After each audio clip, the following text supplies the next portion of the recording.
Champion ট্ৰফিত নিউজিলেণ্ডৰ বিৰুদ্ধে ভাৰতে জয়লাভ কৰিবলৈ সক্ষম হৈছে আৰু ইয়াৰ লগে লগে সমগ্ৰ দেশজুৰি এক উৎসৱমুখৰ পৰিৱেশ আমি পৰিলক্ষিত কৰিছোঁ। সমান্তৰালকৈ বাদ পৰি থকা নাই বৰপেটা ৰোড চহৰো আৰু ইয়াৰ বৰপেটা ৰোড চহৰৰ চাফাৰী কৰা অসমৰ দৃশ্য এনেকে বেণ্ড পাৰ্টি লৈ হাত ঢোল বজাই এনেকে বিজয় উৎসৱ পালন কৰাটো পৰিলক্ষিত কৰিছোঁ। সঁচাকে এয়া এক খুব মনোমোহা দৃশ্য বুলিয়ে ক'ব লাগিব। আমি দৃশ্যান্ত দেখুওৱা এয়া বৰপেটা ৰোড চাফাৰী কৰা 1 নং ৱাৰ্ডৰ দৃশ্য হয়। সমগ্ৰ দেশৰ লগতে বাদ পৰি থকা নাই কিন্তু আমাৰ অসমৰ প্ৰধান বাণিজ্যিক চহৰ বৰপেটা ৰোড আৰু এয়া বৰপেটা ৰোডৰ চাফাৰী কৰা 1 নং ৱাৰ্ডত এনেকে আতচবাজি ফুটাই বেণ্ড পাৰ্টি লৈ জয় হোৱাৰ পিছত এনেকে আনন্দ উল্লাস কৰি থকা পৰিলক্ষিত হৈছে আৰু যিটো সঁচাকে আজি ভাৰতবাসীৰ কাৰণে এক গৌৰৱৰ দিন, এক উৎসৱমুখৰ দিন। কিয়নো আজি বহুত চেম্পিয়ন ট্ৰফি নিউজিলেণ্ডক হৰুৱাই ভাৰতে চেম্পিয়ন ট্ৰফি নিজৰ নামত কৰিবলৈ সক্ষম হৈছে আৰু এয়া চাকৰি কৰা আমি মন্তব্য জানিবলৈ চেষ্টা কৰিছো তেখেতসকলৰ পৰা।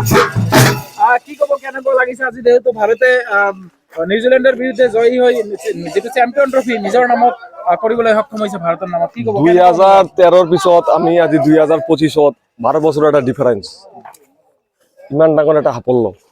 12 বছৰ মানে আমাৰ এটা যুগ, মানে আমাৰ হিন্দু শাস্ত্ৰৰ মতে এটা যুগৰ পিছত আমি এটা কাপ পাইছো, যিটো কয় আমাৰ ICCৰ এটা কাপ পাইছো। ইয়াতকে সুখী হ'ব নোৱাৰো আমি।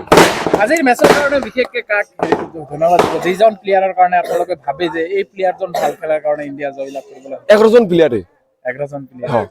ৰোহিত শৰ্মা ভাল খেলিছে, মই ৰোহিত শৰ্মা কেপ্টেইন বুলি ৰোহিত শৰ্মাৰ ক্ৰেডিট গোটেইখিনি নিদিওঁ। 11জন প্লেয়াৰে ভাল খেলিছে কাৰণে আজি কাপটো আমি ইণ্ডিয়া জয় হৈছে। কৰবাত নহয় কৰবাত আজি বিৰাট কোহলি ব্যৰ্থ হোৱা দেখিবলৈ পোৱা গৈছে। বিৰাট কোহলি আজি ব্যৰ্থ হৈছে, ছেমিফাইনেলখনত ব্যৰ্থ হোৱা নাই না, আজি ব্যৰ্থ হৈছে। আমাৰ ডাঙৰ আমি কিছুমান প্লেয়াৰ আমাৰ ইণ্ডিয়ান টিমত আছে, তাহোন ডাঙৰ মেচতো ভালো খেলে, আজি ব্যৰ্থ হৈছে, ডাঙৰ কথা নহয়। কিন্তু কি 11টা প্লেয়াৰে আমি নামি নিছো, এটা প্লেয়াৰ বেয়া খেলছে ডাঙৰ কথা নহয়তো।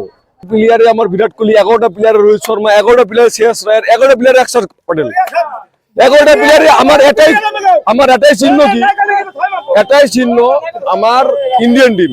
আজি আমি সাফল্য কিহৰ কাৰণে দুটা বস্তু সাফল্য। এটা হল চেম্পিয়ন ট্ৰফিটো হোষ্ট কৰিছিল পাকিস্তান, আজি ডেটত ফাইনেল হ'ব লাগিছিল লাহোৰত, ফাইনেল হৈছে ডুবাই। পাকিস্তান ফাইনেলৰ পৰা আউট, চেম্পিয়ন ট্ৰফিটো ফাইনেলৰ পৰা আউট, পাকিস্তানৰ পৰা ফাইনেল আউট। আজি চেম্পিয়ন ট্ৰফিটো আমাৰ ইণ্ডিয়াৰ কলাত আহিছে, ইয়াতকে ডাঙৰ সাফল্য আৰু কি লাগে? আমি যে সাফল্য কৰিছো তাতকে ডাঙৰ সাফল্য হল যে আমাৰ কলাত আজি চেম্পিয়ন ট্ৰফি, পাকিস্তানত ৰাতি কান্দি আছে। একচুৱেলি বিশেষ মন্তব্য এটা কৰিছে যে একচুৱেলি অকল ইণ্ডিয়া চেম্পিয়ন ট্ৰফি ইণ্ডিয়া জিকাই নহয়, তাৰ ইণ্ডিয়া দুটাকে ট্ৰফি জিকিছে বুলি ক'ব খুজিছে। কিয়নো চেম্পিয়ন ট্ৰফি অৰ্গেনাইজ কৰিছিল পাকিস্তানে আৰু আজিৰ এই যিটো চূড়ান্ত খেলত পাকিস্তানে অংশগ্ৰহণ কৰিব পৰা নাই। আনকি চূড়ান্ত খেলখন চেম্পিয়ন ট্ৰফিটো অনুষ্ঠিত কৰিছিল, তেখেতসকলৰ দেশতো এই খেলখন অনুষ্ঠিত হোৱা নাই। খেলখন পাকিস্তানৰ পৰা আনি ডুবাইত অনুষ্ঠিত কৰা হৈছে। এইটো একচুৱেলি ভাৰতবাসীৰ কাৰণে তেখেতে কোৱা অনুসৰি দুটাকে একচুৱেলি ট্ৰফি বিজয় বুলিয়ে ক'ব লাগিব।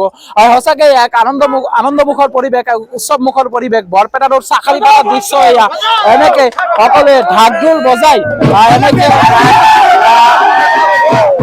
পৰিলক্ষিত হৈছে, যিটো সঁচাকৈ আমি দৃশ্যান্ত দেখুৱাম সহযোগী কেমেৰামেনৰ সৈতে।